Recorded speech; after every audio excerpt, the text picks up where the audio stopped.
We're back with another episode of the RepVue podcast. We've got Ted, and I'm going to butcher your last name, Ted Baturin. Is that right? Yeah, perfect. You got it. Should have asked you that before you came on. That's classic of me. Sorry about that. It's all right. It's a tough name. Yeah, Ted's VP of SMB sales over at KnowBe4, and based down in Clearwater, Florida, and would love to kick it off with Ted. You just kind of chatting about your background and go from there. All right. Well, thanks for having me on. Really appreciate it. Love our partnership we have with RepVue, by the way. So as Darin, you mentioned, I'm the VP of sales over here at KnowBe4. I'm the VP actually of our West team. Obviously got 4 different divisions here in SMB sales. Started here in August of 2018. Had a long and storied sales career and found my way here. I don't want to say by accident, but it came out of the blue. And, you know, we all at times look back at our lives and think like, hey, what good decisions have we made? What bad decisions have we made? What should we not repeat? What should we repeat? And this is truly one of the greatest decisions I've ever made coming here. I was VP of sales in my last organization, and it was a phenomenal job. I handled everything from writing all policy and best practices to managing a massive sales team, a lot of directors. Like the daily challenges were awesome. I didn't really have an upline. It was just me, and then went right to the owner. So I was really in such a phenomenal position, able to use my sales skills, business acumen, just super fulfilling. And KnowBe4 hit me up on LinkedIn. And the downside to the job, though, was I was in the Caribbean 2 to 3 weeks a month. Married, daughter, super close family. And KnowBe4 hits me up on LinkedIn, and I'm like, no. 2 weeks later, no. And then 2 weeks later, third hit came to me. Hey, come on in, just come in for the interview. And I'm like, okay. So we lived on the other coast of Florida, about 4 hours away, and I flew back into town, and our daughter was over here. She graduated University of Tampa, and we were coming in to see her anyways. And I said, okay, I'll stop on in. And that email I got, still remember it, because the instructions KnowBe4 sent out to me of not only how to find the building, which is super easy to find, but the care and the detail about what parking spot to park on, to park at, where to look when I get out of my car, to the bank elevators, what elevator to take. When you come up to the 12th floor, you're going to open the glass doors, what to fully expect, what documents you're going to sign, check in. It was written out like minute by minute. And I don't know if some people feel like, hey, that's micromanaging, but I'm like, if they take this much care and consideration for a random interview for a sales rep, then, man, I want to see what's behind the curtain. So the moment I opened the glass doors, we overlook the Gulf of Mexico. It's absolutely beautiful view. I see these, aqua teal water, and it's an open floor plan in here. There's no offices. I'm watching the CEO walking around, and I'm blown away. This is really weird. You can see behind me, there's orange walls, and, it's one of my favorite colors. And I know that's a really odd statement, but it had an effect on me because it was so visually pleasing to me. So before I even got in the interview, I'm like, okay, this is lining up really nicely. And I was so impressed in the interview. One of the two, along with the recruiter, the VP at the time was interviewing me, and really impressed by his level of his emotional intelligence, his overall sales acumen. And I felt a click. And remember too, I wasn't even looking to leave, and I'm coming from a much higher position, and then I'm going to start over on the phones and build your business back up. But the product was just phenomenal. Our leadership position, in the industry. Was just, we were the 800-pound gorilla. And the way I was treated, the energy in the office, the interview, I left and I was like, okay, I want to come back for a second one. They had asked me, I said, yep, I'm going to come back. And then I drove back out like a week later. I stayed in town. I didn't go back down to the Caribbean. I drove back out, and on the way home, talking to my wife for 3.5 hours on the phone because we still lived over there. And I said, well, I think we're moving. I think I'm putting in my notice, and I think I'm going to this new company. And that was August. This is, again, August 20 of 18. And so this was probably like, I think it was like May of 2018. And within the next 3-month period, I gave my previous job 2-month notice because there was just a lot of game planning to do for our succession plan. And sold our house, found a place out here, and here we are. And I started August of 18, and 4.5 years later, I'm VP. Ran up through the ranks of sales, and then I became a director where I was running a team of 6 reps. Each region, by the way, has 6 or 7 teams. Each team has a director and 6, 7, 8 reps on each team. And so that was the path that I took, and here I am talking to RepVue. Nice. That's a great story. It's always good. It's always a good sign, I think, when you find a leader who's come up through the sales organization, in terms of reflecting the culture and the values of that. And the example you gave of, the details in your in the instructions in the interview, is that something that you feel is sort of reflective of the culture at KnowBe4 in general? Yes, that's the complete organization. Nothing's left to chance. We've got everything mapped out. It's almost a science, and it's really easy when people come on board to plug them right into the systems, the proven systems we have in place. How big was KnowBe4 when you joined? I know you guys are pushing a couple thousand now, but how big was KnowBe4 4.5 years ago? I could be wrong on my number, but I think there was maybe 500 to 600 when I came on board. Yeah, I feel like you need that. Where I was going with that is like, to get to the growth that you guys are at, and even to get to 600, they needed a process like that. But to even continue going, there needs to be a process like that. So. Yeah, you're absolutely right, because as I really, once I got involved, once I came on board and I really started figuring things out and having some good high level conversations, the planning here is just incredible. It's meticulous, and we're not crushed by meetings at all. And I'm just amazed how truly every department, almost that, it's everybody runs autonomously. Everyone has their goals to hit, and then there's these periodic meetings to make sure everybody's always in sync with whatever we're working on, whether it's sales or tech dev or anything like that. That's great. Yeah, it's incredible. My buddies don't even ask me how work is anymore, because they're tired of me saying, oh, you have no idea what a great place I work at. Like, they're actually tired. They don't even ask me anymore. And I actually don't even want to tell them, because it doesn't even sound real. But, here I am 4.5 years later, and every day is just, it's phenomenal coming in here. Awesome. Yeah. So it's interesting that the cultural aspects that sound like they're really strong in terms of, process and documentation. What would you say you look for in the hiring process to find people who will, thrive in that environment?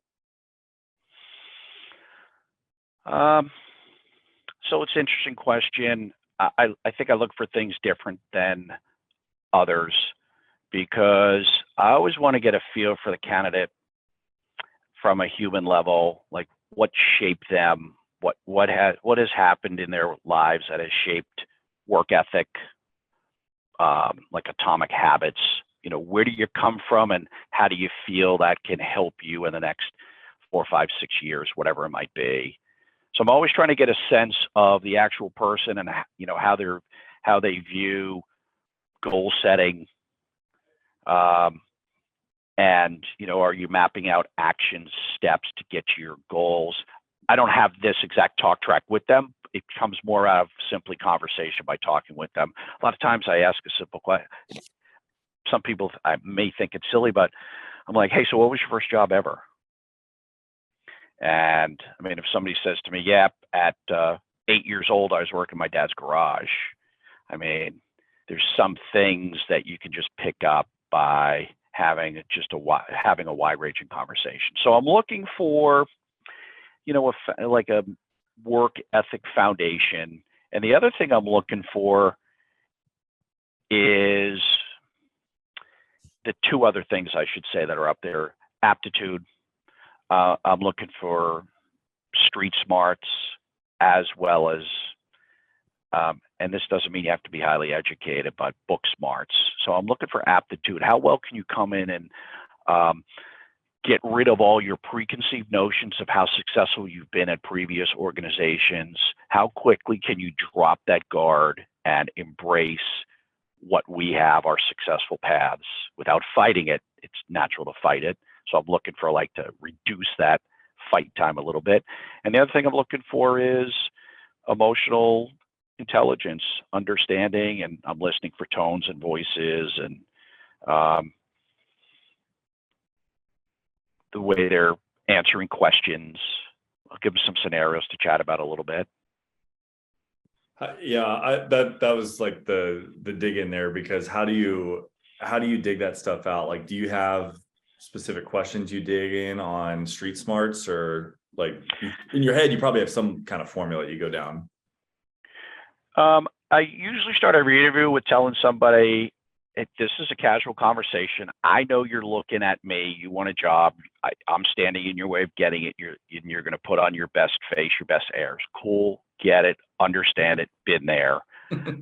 But that's not what is going to really work. Like, just shake it off. Let's have a simple conversation. Let's start with something easy. How did you get here today? And I just try to loosen them up. And then I can hereby just common talk tracks as we're having a conversation. I'll figure out if they've traveled, what their viewpoints are on things, and I could start piecing some things together. So Darin, I don't have a set list of questions to be able to find that stuff out, but just using perception, you can pick things up on people. I'm usually, track record is pretty good on all that as well. Nice. Well, Go ahead, Jordan. I was just going to say, talk a little bit about, where your sales candidates come from. I mean, obviously we know that RepVue is a part of that, but how would you characterize, where your best candidates come from, and sort of what you look for to find those candidates that have some of the traits that you mentioned? Not really fully qualified to answer that. A lot of the candidates come to me through our recruiting team. So they've got to make it through one or two vetting points, and then when they get to me, I do have a lot of people that hit me up on LinkedIn. I reach back out to everybody, have a conversation with them. We'll Slack back, we'll message back and forth, and then I'll move them to a phone call pretty easily. That's a little bit of a different path, because the only thing you can go on is I look at their posts, and that's when I look at the resume to determine, hey, do I think their skill set is transferable? Do they have enough experience, even if it's not in B2B, that we can mold to come here? Whereas when reps come to the interview through the recruiting process or recruiting team, I look at the resumes, but I don't look at them as, the benchmark to if I want to move them to a phone call, as I do on LinkedIn. Does that make sense? Mm-hmm. Yeah.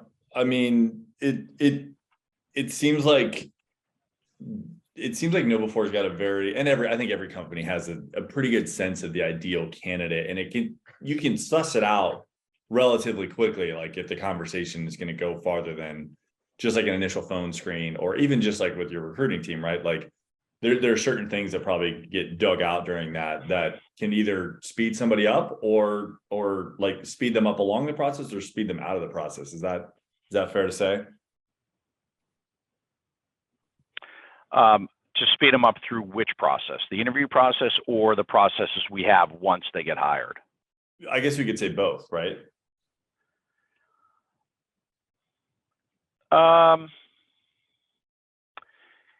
Yeah, we do have some. We do.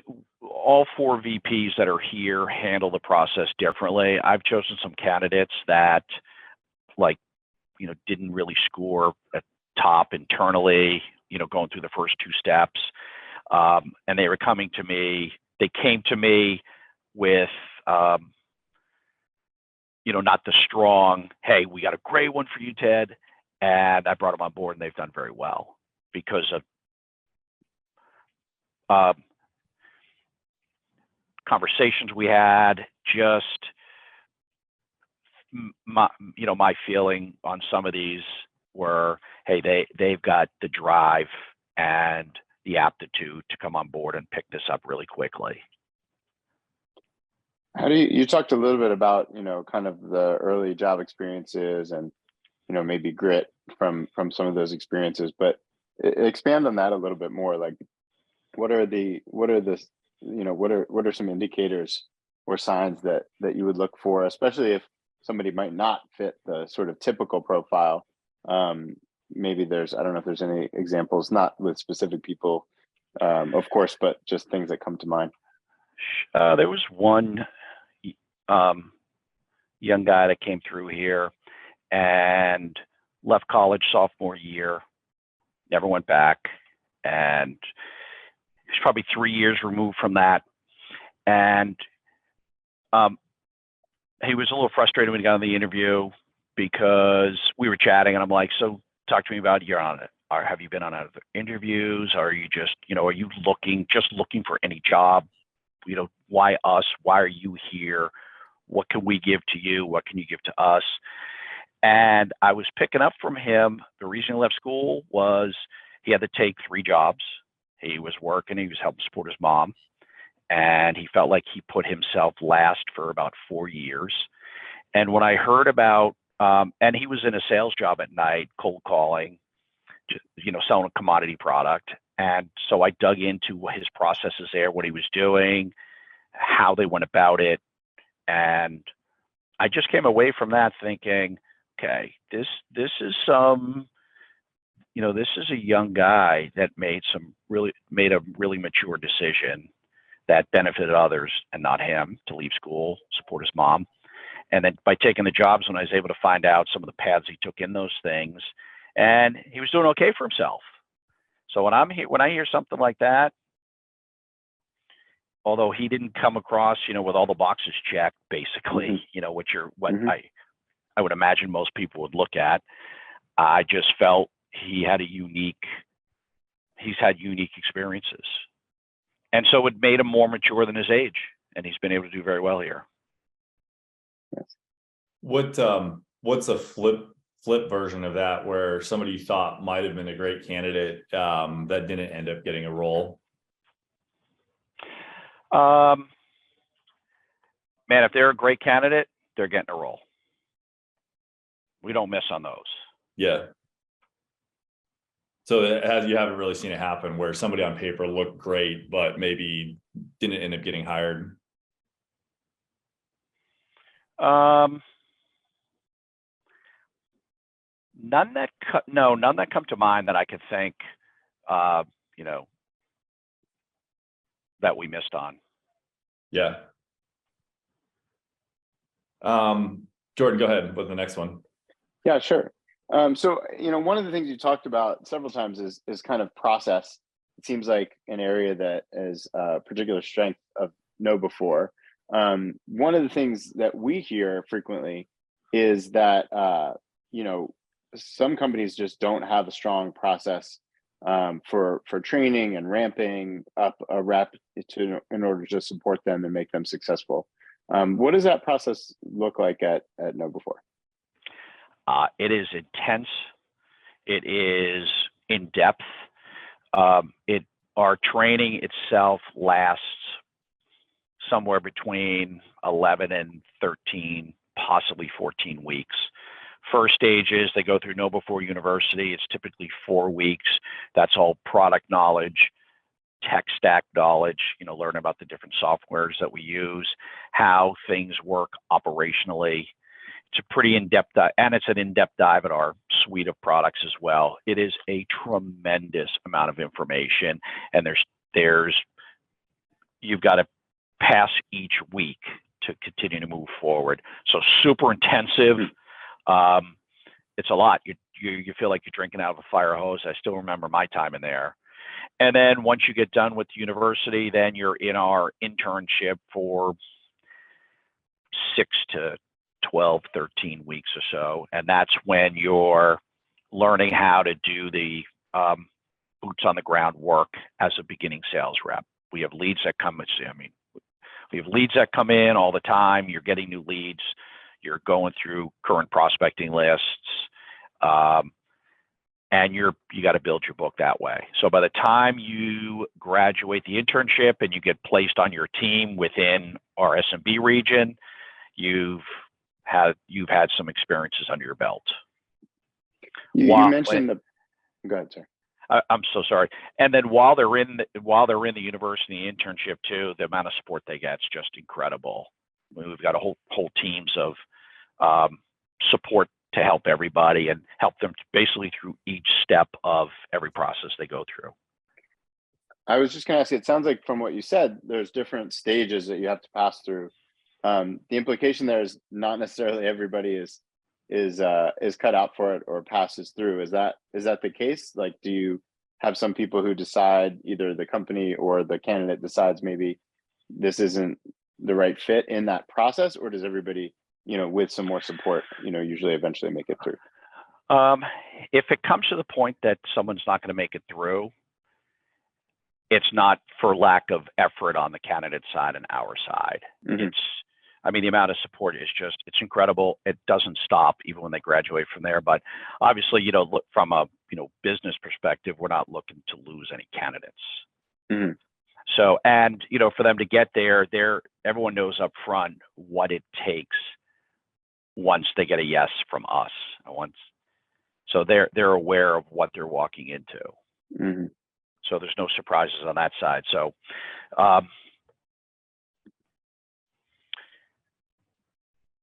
it happens occasionally, but it's a super low number. Yeah. Sounds like definitely on the high end of the range as far as structured process and support, which is great to hear, because it's something that oftentimes we hear complaints about from reps, is that they're just kind of thrown into the deep end. And it sounds like it's not the case at all. No, we hear that, people ask us right on interviews, what's it like if I come on board there? I'm remote, for example. Let's say it's out of state. What do I get? Am I just, thrown a lead list and I'm on my own? And it's as far opposite of that as possible. Plus here too, we've got sales performance coaches, we've got career development coaches, there's drill sessions that go on all the time. Just the ongoing support. Everyone's in the same boat, rowing in the same direction. The amount of support is it's incredible. And I think it's kind of indicative. It's coming out on RepVue, like based on quota attainment numbers that reps are reporting on RepVue, and you guys have a solid training and development score, and obviously product market fit is ranked really, really well. So it looks like that's getting reflected in the feedback from reps on RepVue as well. Yeah. It's a nurturing environment. It's sales. You got to work. You've got to learn. You've got to be smart.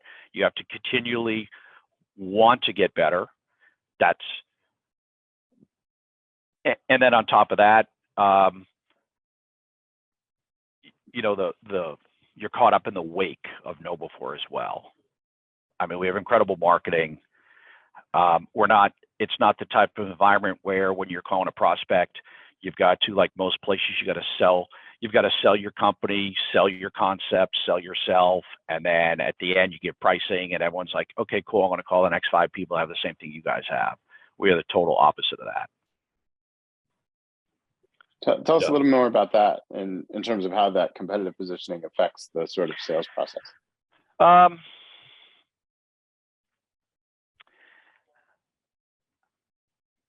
It breaks down a lot of barriers Hmm. and you're talking, and our product is easily a need more than a want. So we know from the IT side that they all want us. Sometimes those are the guys that cut the check, sometimes they're not. And so nothing's easy, but relative to all the other sales, relative to most other products being sold, it's easier for us when we say our company name.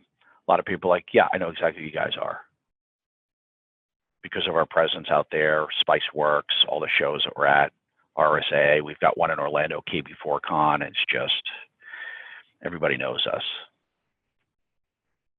And we have advocates too. We have people that leave companies, go to next company, and they call back in, hey, I need your platform here. Mm-hmm. So it's a salesperson, man, so good getting those types of phone calls. Yeah, that's a good one. And rare too. It feels like KnowBe4 is in a bit of maybe I'm way off here, but it feels like it's in a bit of maybe not recession-proof type industry, but it's one of those things that security awareness training is always top of mind. All these hacks that have come out, I go back to thinking about like the Sony hack a few years ago. I just feel like it's always top of mind for companies. Yeah, I don't want to mention the R word, but what I will tell you is that IT budgets have increased for 2023 for organizations across the country. So we're positioned so nicely. Yeah, it's great. But your instincts are right. Yeah, and I think that's one of those things that just any industry that uses email, like any company that uses email, could be a KnowBe4 customer. You're exactly right. Anybody that has email and humans that work for them, yeah, that's our demographic. Really. Yeah. How do you find that those, when there's news stories about hacks? I mean, it seems like most often it's, whether it's called social engineering or whatever it is, it's through a person, right? Do you see that in kind of your business in terms of providing context for a deal or increasing lead flow or things like that? Or how does that kind of thing affect, the sales motion? In a lot of ways you just mentioned.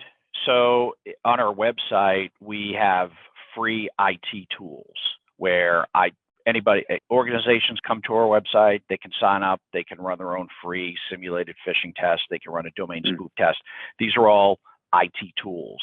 And so we'll see an increase in people coming to our website post-breach. Makes sense. Yeah. You guys have you got people all over the place, remote and throughout the US and then worldwide as well. How has KnowBe4 kept the team connected? What are things that have happened, especially in this post-COVID world? Yeah, our culture here is so incredibly strong. I mean, we've got a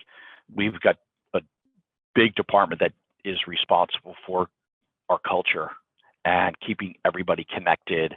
And I mean, I started here pre-2020, and you certainly felt it like March, April of 20, when everybody was sent home.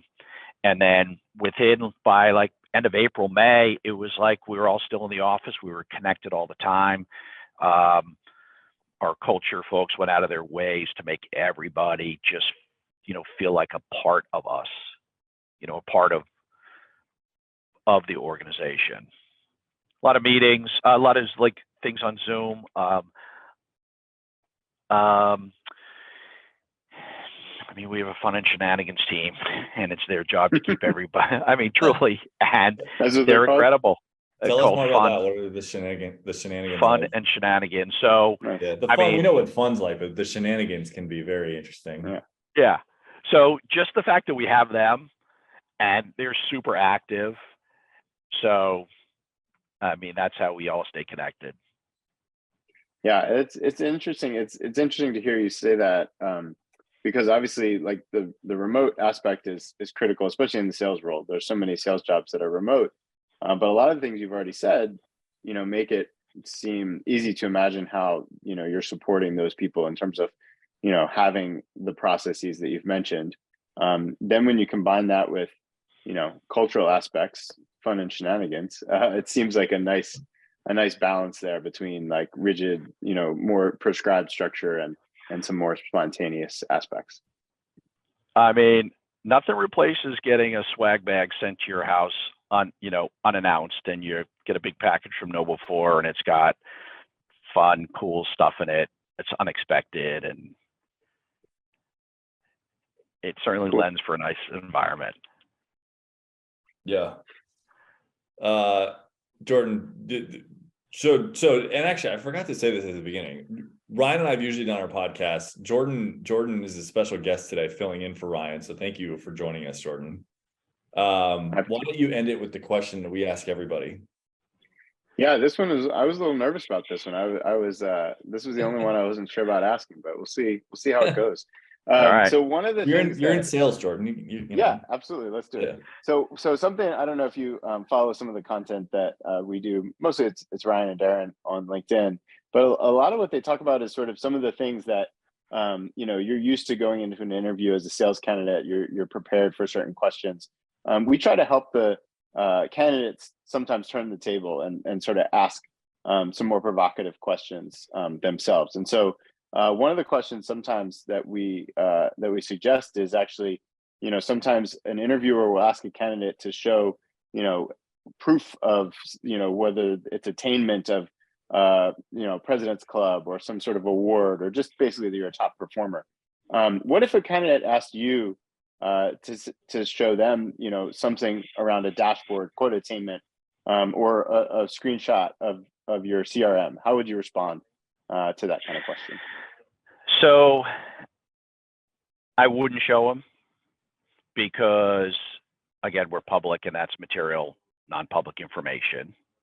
I will relate my story where when I came through, we were interviewing in person. My second interview, when things were moving nicely, they took me through a tour of all of our 5 floors. And I mean, we've got massive TV screens everywhere with every number constantly just scrolling through. And I came from an organization that was so,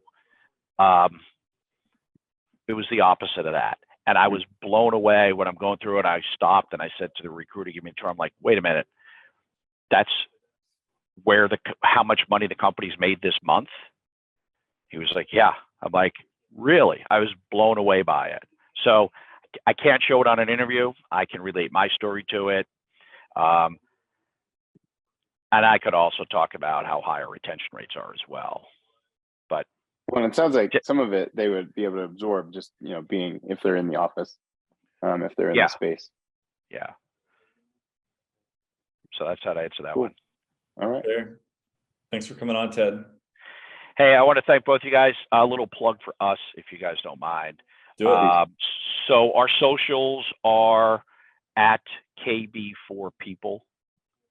So if everybody can check those out, please. And then also, if you want to check out our job listings, go to knowbe4.com/careers.